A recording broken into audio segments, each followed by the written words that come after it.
Buenas noches, bienvenidos a Historias de Terror. Los hombres de hoy creemos que ya no tenemos nada por conocer, que no hay nada más que descubrir.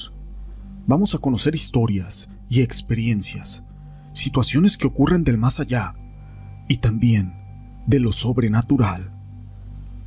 Se dice que la sangre es vida, es un líquido vital, el río rojo de la vida. Todo, absolutamente todo está en la sangre, y la sangre lo es todo. Se dice o se cree que no existe una unión más fuerte que la sangre. Desde el inicio del hombre, las civilizaciones han forjado todo con sangre. Las denominadas culturas primitivas, la sangre siempre ha sellado los pactos de colaboración, de unión, y es la sangre la que crea esos lazos invisibles de una unión. Pero todo esto no es relevante sin una historia. Mi nombre es José Llamas y te presento la leyenda de Juan Ruiz. Existe una peña por el camino de Tlamacas, donde según nos cuenta esta leyenda, ahí se aparece el demonio. Se dice que hasta ahí llegó un hombre pobre llamado Juan Ruiz, y que hizo un pacto con el mismo demonio, firmándolo con su propia sangre. Después de este hecho, se dice que lo visitaba en su casa un hombre muy elegante, y que se escuchaba como si descargaran costales de dinero. Desde ese momento, Juan Ruiz se hizo rico y millonario. Al pasar el tiempo, él empezó a comportarse de una manera muy extraña. Estaba inquieto, y sus familiares estaban muy alarmados. Así que lograron que confesara los motivos de su inquietud, y él les dijo, en ese momento, que él pagaría con su alma aquel pacto que había hecho con el demonio. Pero lo más alarmante era de que también parte de su familia estaba en ese pacto. Poco después, Juan Ruiz huyó al monte, y sus familiares y vecinos se lanzaron en su búsqueda, armados no con pistolas ni con rifles, armados de ceras, palmas y agua bendita. Casi lo alcanzaron, cuando todavía se encontraba lejos de aquella peña maldita. Pero se dice que cuando estaban cerca de lograrlo, se les apareció una nube negra, y al desaparecer esta misma nube, él ya iba nuevamente muy lejos. Así que comenzaron a seguir sus huellas, y descubrieron con mucho temor que una de sus pisadas era humana, y que la otra era la de un macho cabrio.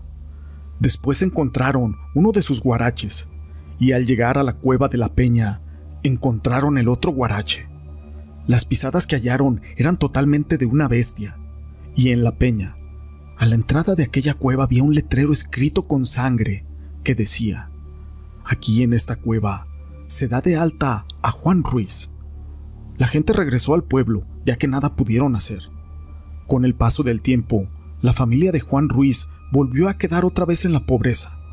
Pero no solamente eso. Un puente que cruzaba el río de la Verdura se cayó mientras pasaban por ahí varios niños, de los cuales 2 eran de Juan Ruiz. Pero de manera muy inexplicable, la corriente solamente se llevó a ellos 2. A los demás los pudieron rescatar 2 cuadras adelante, incluso a otro lo rescataron en un pueblo vecino, donde se ensancha el río. Nos dice la leyenda que muchos descendientes de Juan Ruiz han muerto de forma muy trágica, y los lugareños dicen que esto es debido a aquel pacto que hizo él esa noche con aquel demonio, ese pacto con sangre que hizo por la eternidad. Pero existe otra historia que habla de un demonio, el cual viajó en el Arca de Noé. Los grimorios y tratados demonológicos de la Edad Media suscriben que la teoría general de los demonios es de que pueden manifestarse en los sitios inesperados, incluso en aquellos que pueden ser caracterizados por ser sagrados. El caso del demonio que viajó en el Arca de Noé es un claro ejemplo paradigmático de estas apariciones insólitas. Hasta hace poco más de un siglo, las regiones de Turquía y Armenia ya existían reportes acerca de un demonio. En 1854, por ejemplo, un grupo de investigadores siguió la pista de una serie de asesinatos monstruosos que no había arrojado culpable alguno. Así que tras varios días de búsqueda, lograron encontrar rastros del presunto criminal. Los pasos se dirigían hacia el monte Ararat. Informados de la leyenda del demonio que viajó en el Arca de Noé, los investigadores abandonaron razonablemente aquella pesquisa. Se cree que este demonio es conocido con un nombre muy peculiar y que vive en los valles que rodean aquel monte Ararat. Para muchos se trata de un espíritu incorpóreo. Otros, en cambio, opinan que no tiene nada de espiritual y que de hecho vive en el mismo cuerpo físico desde que el arca de Noé encalló sobre la ladera de aquel monte, después de aquella tormenta que lo hizo encallar ahí. Recordemos que el monte Ararat es el sitio mítico en que los mitos bíblicos ubican los restos del arca de Noé. Al parecer, este demonio logró viajar como polizón en esta misma arca, hecho que no se debe únicamente a su astucia, sino a la colaboración directa de Enoc, abuelo de Noé, quien tramitó algunos embarques clandestinos no aprobados por su nieto. Este episodio, sin embargo, está ausente en el libro de Enoc, aunque sus páginas denuncian peores desatinos. Durante el diluvio universal, este demonio se alimentó como pudo, es decir, se alimentó mal y poco, esto a costa de las especies que ni Noé ni su familia estimaban que fueran muy valiosas. Cierta noche su presencia fue detectada por Noé. En medio de terribles acusaciones, este acusó a una de sus nueras de amparar a ese demonio entre los cerdos. Pero aquel asunto no pasó a mayores para la tripulación del arca, pero sí para este demonio, el cual fue arrojado a las aguas cuando éstas ya comenzaban a retroceder. Todavía, el día de hoy, los exploradores que acampan a la sombra del monte Ararat dicen que este demonio recorre la zona a la caza de incautos.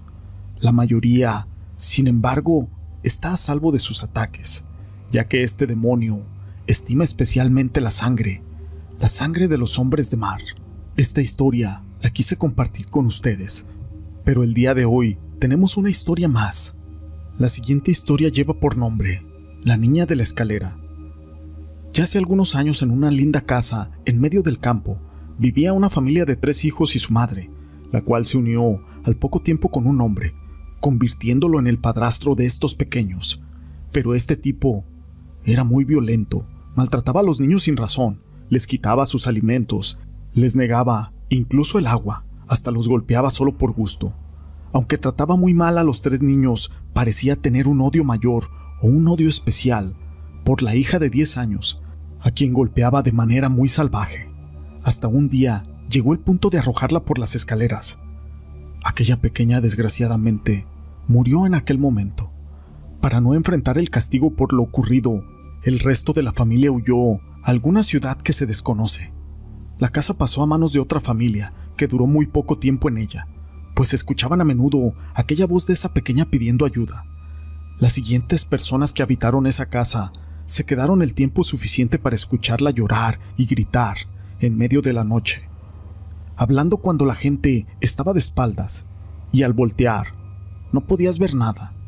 También golpeaba en ocasiones la puerta para pedir un poco de agua, pero lo más inquietante era su presencia cuando se paraba en las escaleras, pues no se sabe si estaba cuidando a los demás para que no cayeran, o a propósito aparecía para tirarlos como lo hicieron con ella y corrieran la misma suerte tal vez.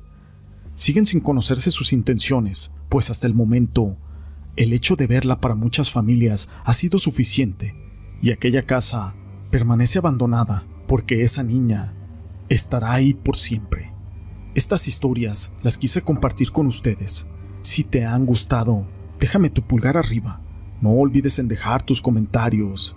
Y gracias por ser parte de este canal.